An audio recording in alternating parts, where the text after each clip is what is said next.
Welcome to Jesse Watters Primetime. Tonight, I would testify to everything if I was told to. I'm not gonna sit there and wait in jail for him. Nah. Diddy's World subpoenaed.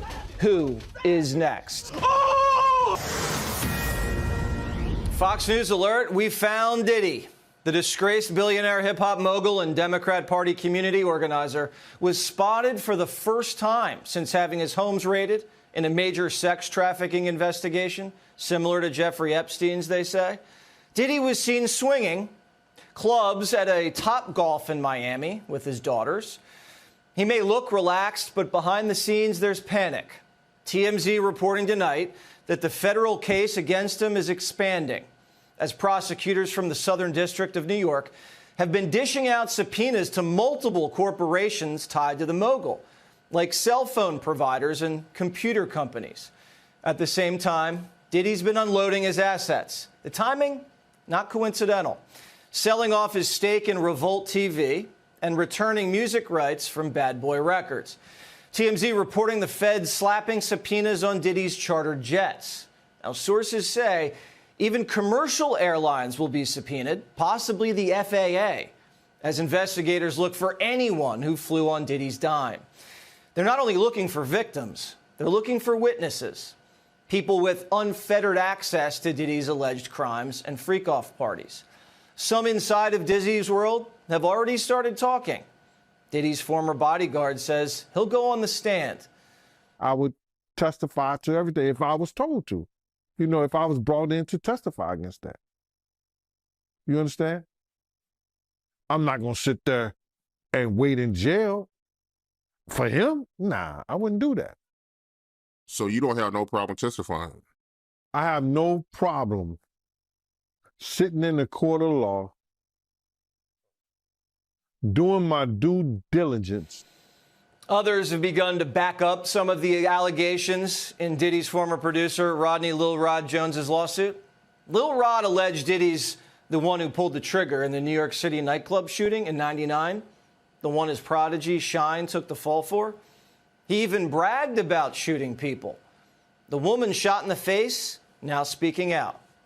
How can you be sure that it was actually P. Diddy? I looked straight forward ahead and I watched the muzzle flash from both of their guns and I felt the impact to my face instantly. Wow. There's no doubt in my mind who shot me. With subpoenas raining down, Diddy's inner circle's getting squeezed. His alleged drug mule's already been handcuffed. Diddy's ex-girlfriend, Young Miami, who allegedly transported his pink cocaine on private jets, she's feeling the heat. The question investigators are looking to answer is, who else was involved? As Primetime reported yesterday, the Fed seized all of Diddy's surveillance footage, in addition to hard drives and phones.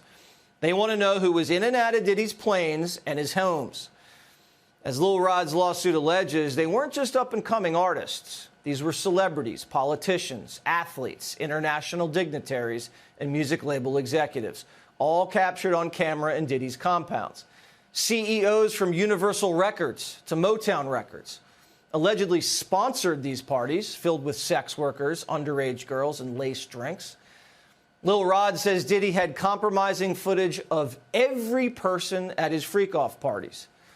Diddy's ex-girlfriend, Cassie Ventura, claimed in a lawsuit that sometimes Diddy would be in the room and use his phone, laptop, and tablet to film these freak-offs, even adjusting the candles for better lighting. What happened at these parties stayed at these parties. Why didn't you stay late, like after hours? Did it get crazy after that, or what? I don't know what goes on after hours, but he wasn't trying to find out. I wasn't trying to find out. You know, I know my place. I know my place. The freak-off parties were a perfect place for feds. You also have those celebrity environments where celebrities all get together, and there's so many of them, you know, and these wild parties. And if you got a wild party and P. Diddy puts on that wild party and, you know, he sets everybody up. Like if you were an intelligence agent, you know, like a Jeffrey Epstein type deal, that'd be the way to do it. Big old crazy party, get everybody loose. And get the cameras Get them rolling. the yayo. Get them the yayo. And everything else. Get them everything you need. Get fired up. Get those cameras rolling. And now you got everybody under wraps. Diddy's former bodyguard tonight alleging that Diddy was working for the FBI as a confidential informant. People don't realize this, brother. First and foremost, Puff has been dodging the legal system for years. Puff being, and this is documented, Puff being a CI for an FBI agent. They was taking some papers up to the FBI, stuff like when they was here in New York. They was taking paperwork up there and stuff like that. Don't know what it was, but later on found out that he was a CI. Now, Primetime can't confirm this, but if Diddy was an FBI informant, it explains why he was giving a pass to wreak havoc, according to his producer's lawsuit. What Diddy wanted, Diddy got. Savage! I'm a savage! Oh! I'm a savage! Whatever I want, I'm going to get! Whatever I want, I have to get! All while he was cozying up to Hollywood figures like Harvey Weinstein and becoming a major voice in the Democratic Party with his vote or die campaigns for Kerry, Barack, Hillary, Biden, getting souls to the polls. For 2 decades, Diddy thought he was untouchable. But now he's had his house raided, tapes confiscated, and the feds are zeroing in on his flight records. Diddy's world's crumbling. The rap industry's warning him that his clock's ticking. Infamous death row executive Suge Knight, serving time for a fatal hit and run, is warning the Brother Love handle won't fly in prison. I tell you what, Puffy, your life is in danger.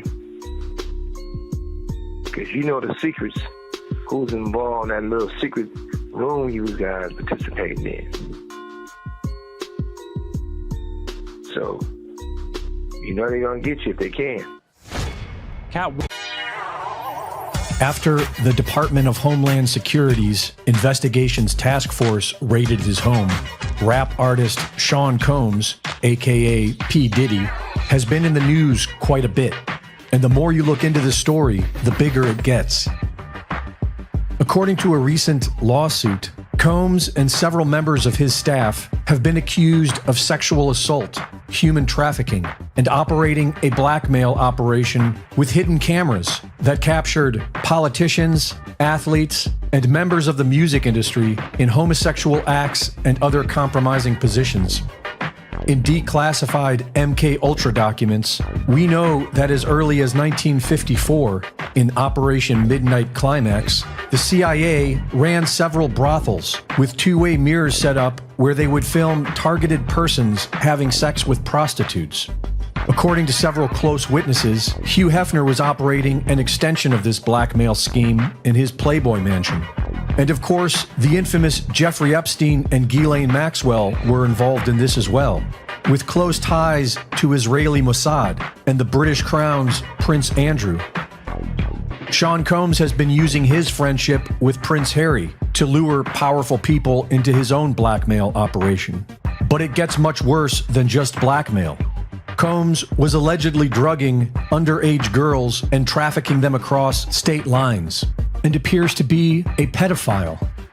In a disturbing video, Sean Combs claims he adopted a young girl, Ava Baroni, who said that she was on the streets before he took her into his home. Yes, it was breaking news. Diddy adopted a white child. I want you to tell them the story about how I adopted you. But you still have beautiful parents but you're my child also. But please tell the story. So, I was on the streets, and then Papa Combs decided that he would like to be a caring man. So then he saw me and decided to pick me up and to come inside and play with his kids. Yeah. Sean Combs appeared on Dan Schneider's TV show All That, which notoriously employed several child predators who molested young actors on the set for years, all under the protected cover of Nickelodeon. You know, in situations like this, I always ask myself, what would P. Diddy do? What would P. Diddy do? No, I don't know. Hey, let's ask him. What's up? We can't wake up Shane. Tell you what. Take this toy helicopter. Put it down his pants. All right, we'll do it. We'll do. In light of this information, an old video with a 15-year-old Justin Bieber and a 40-year-old Sean Combs is rather unsettling. You ever seen the movie 48 Hours? Right now, he's having 48 hours with Diddy, him and his boy. They're having the times of their lives, like, you know, where we hanging out and what we doing. We can't really disclose, but it's definitely a 15-year-old's dream. I don't have legal guardianship of him, but for the next 48 hours, he's with me. So, and we gonna go buck full crazy. A series of recent trials and investigations appear to spell out a much bigger situation brewing in the background. In April of last year, movie star Leonardo DiCaprio gave eyewitness testimony in federal court to support claims that Pras Michel funneled over $20 million of stolen money from Malaysian billionaire Joe Low into Barack Obama's 2012 presidential campaign. Leonardo DiCaprio's film, The Wolf of Wall Street, was funded with over $100 million of stolen money from Joe Low and was likely given a plea deal in return for his testimony. On July 17th of 2023, 27 years after he was murdered, Las Vegas police served a new search warrant as part of their ongoing Tupac Shakur homicide investigation. 2 months later, Las Vegas police arrest Dwayne Davis, who, according to former LAPD detective Greg Kading, gave testimony in 2008 that Sean Combs offered him $1 million to murder Tupac. This criminal trail clearly leads to Obama and the satanic pedophile cabal that has been destroying America from inside the federal government. And while many of us remain cynical of ever seeing real justice, comedian Cat Williams predicted this would all come to light last January. Race is not where the line is drawn. It's God's side and the other side. All of these big dick deviants is all catching hell in 2024. It's up for all of them. It don't matter if you Diddy or whoever you is. TG Jakes, any of them. All lies will be exposed. That's all. And anyone who takes that the wrong way, know why they take it the wrong way.